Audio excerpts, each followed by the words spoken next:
ጤና ይስጥልኝ የሀገሬ ልጆች። ከዛሬ ጀምሮ ደግሞ በአፋን ኦሮሞ ጥያቄ እንዴት እንደምንጠይቅ እንመለከታለን። How do we form questions in አፋን ኦሮሞ?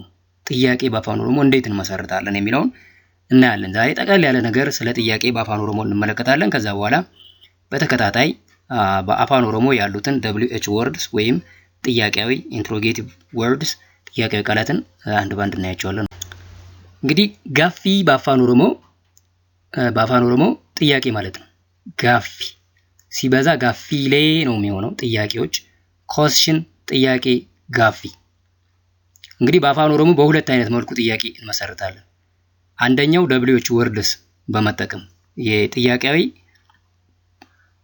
ቃላት አሉ በአፋን ኦሮሞ፣ በእንግሊዝኛ WH words የምንላቸው ማለት ነው። እነሱ እነማን ናቸው? ቀጥለን በተከታታይ እናያቸዋለን። ሁለተኛው የንግግር ቶንን በመቀየር እንደዚሁም ስቴትመንት ላይ ጥያቄ ምልክት በማስቀመጥ ማለት ነው። የንግግር ቶን ስንቀይር ወይ ደግሞ ጥያቄ ምልክት ስቴትመንት ላይ አስቀምጠን ጥያቄ ስንመሰርት የመጨረሻው የአረፍተ ነገሩ ግስ ቫውል ይረዝማል። ለምሳሌ ኢሸን ዱፍቴ እሷ መጣች። ይሄ ስቴትመንት ነው። አንድ ነጥብ ነው የምናደርገው፣ ፉል ስቶፕ።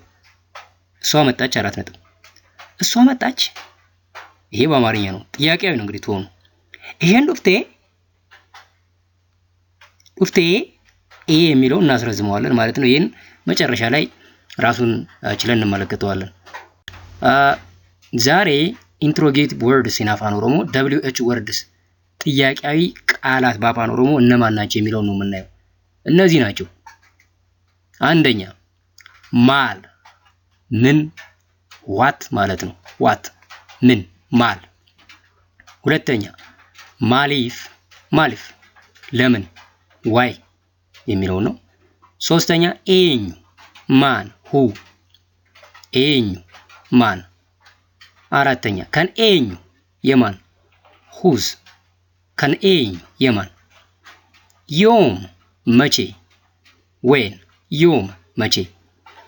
ኤስ የት ዌር ኤስ የት ማለት ነው። ገረም ወደየት ዌር የሚለውን ያሳየናል።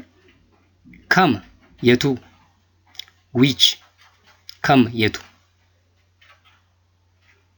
አከም እንዴት ሃው አከም እንዴት። ሀገም ምን ያህል ሃው ማች ይሆናል ማለት ነው። ሜቅ ስንት ሃው ሜኒ ይሆናል ማለት ነው። ደግመን እንበላቸው። እንግዲህ እነዚህ 11 ቃላት እያንዳንዱን ራሳቸውን አስችለን በአረፍተ ነገር በምሳሌ እናያቸዋለን። ዛሬ ግን ሊስታቸውን ነው የምናየው ማለት ነው። ማል ምን ማለት ነው በእንግሊዝኛ ዋት። ማሊፍ ለምን በእንግሊዝኛ ዋይ። ኤኙ ማን በእንግሊዝኛ ሁ ማለት ነው። ከን ኤኙ የማን በእንግሊዝኛ ሁዝ ማለት ነው። ዮም መቼ ማለት ነው በእንግሊዝኛ ዌን። ኤስ የት በእንግሊዝኛ ዌር ማለት ነው። ገረም ወደ የት ዌር ማለት ነው በእንግሊዝኛ ይሄም። ከም የቱ ዊች ማለት ነው በእንግሊዝኛ። አከም እንዴት በእንግሊዝኛ ሃው ማለት ነው። ሀገም ምን ያህል ሃው ማች ይሄ የማይቆጠር ሲሆን ማለት ነው። ሜቃ ስንት በእንግሊዝኛ ሃው ሜኒ የሚለውን ይወክልልናል ማለት ነው። እያንዳንዱን በዝርዝር እንመለከታቸዋለን።